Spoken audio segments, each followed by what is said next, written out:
C'est le journal, il est 12h42 à Tel Aviv. Le dossier écho du jour est consacré à la Chine ce mardi. Début d'année difficile qui fait trembler les marchés mondiaux.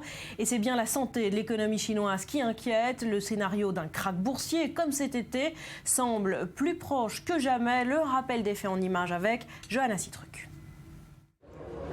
Début d'année difficile pour les marchés chinois.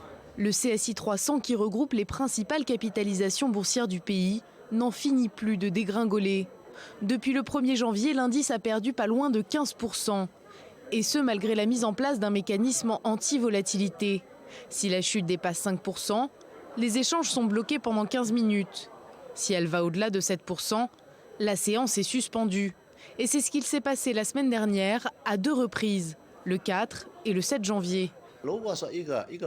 Si le mécanisme de suspension est souvent utilisé, ça signifie qu'il y a sûrement quelque chose qui ne va pas avec le seuil à partir duquel il est déclenché. Et nous avons besoin de reconsidérer cela.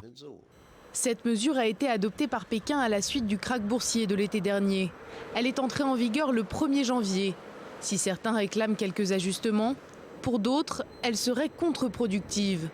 À l'approche des seuils déterminés, 5 et 7%, les investisseurs se précipitent pour vendre un maximum de titres. Les régulateurs auraient dû prendre en compte les conditions de l'économie chinoise avant de mettre en œuvre une telle politique. Ces suspensions nous montrent qu'un tel mécanisme ne fonctionne pas pour la Chine, ou au moins dans la situation actuelle du marché.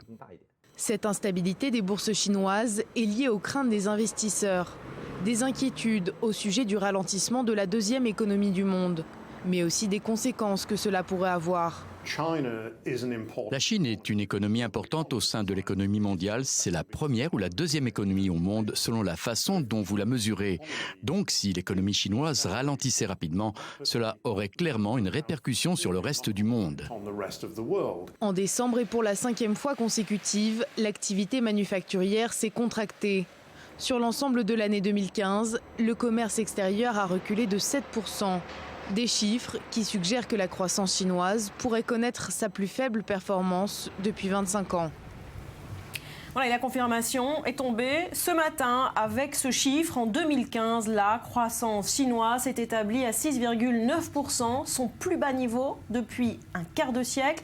Avec nous, David Neyman du service Éco. Est-ce qu'il faut s'inquiéter de ce ralentissement de la croissance chinoise? Alors, oui, on dit l'économie chinoise est en phase d'atterrissage. Vous l'avez dit, 6,8% pour le 4e trimestre, 6,9% pour le total de 2015 au final. Donc il s'agit, attention précise quand même, de données officielles. C'est le Bureau national chinois de la statistique. Entre parenthèses, beaucoup d'experts internationaux ont quand même des doutes sur ces chiffres.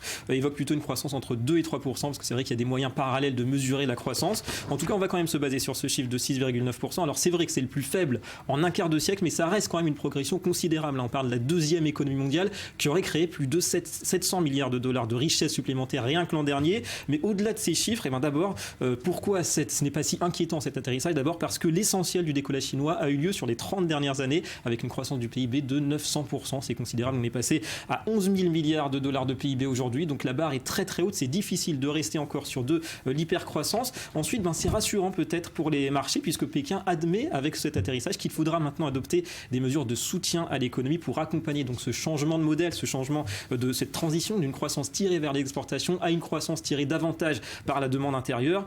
Un petit signe d'ailleurs, la bourse de Shanghai a fini en hausse de 3% aujourd'hui, comme pour saluer un petit peu ces chiffres de la croissance. Pourtant, et il faut le souligner, tout ne va pas si bien que ça en Chine ces derniers mois. Plusieurs indicateurs quand même dans le rouge. Alors voilà, par contre, c'est là où on peut se poser des questions sur cette économie chinoise. C'est sur les indicateurs qui ne sont pas très rassurants en parallèle, et notamment du côté de la production industrielle, qui est en déclin, ou au moins qui est en recul. On est en surcapacité de production, on est aussi en surinvestissement du côté de l'immobilier. Si la bulle éclate dans les prochains mois, ça fera très mal au monde entier. Il y a aussi l'investissement étranger qui connaît des hauts et des bas. Il y a l'inflation qui reste très en dessous de l'objectif de 3%, on est à environ 1,3%. Donc il y a des pressions de ce côté-là, il y a un risque de déflation un petit peu comme en Europe. Et puis il y a d'autres problèmes, il y a le shadow banking, la finance de l'ombre qui a un poids énorme en Chine. Il y a un endettement des régions avec d'ailleurs pas mal d'inégalités entre les régions au niveau de la croissance, au niveau du niveau de vie, au niveau de l'attractivité pour les investisseurs. Et puis il y a la bourse, on en parlait souvent, qui reste extrêmement fragile. Donc vous voyez, il y a une vraie menace sur des pans entiers de l'activité pour cette deuxième économie mondiale. Merci David Neyman du service Éco, et en bref.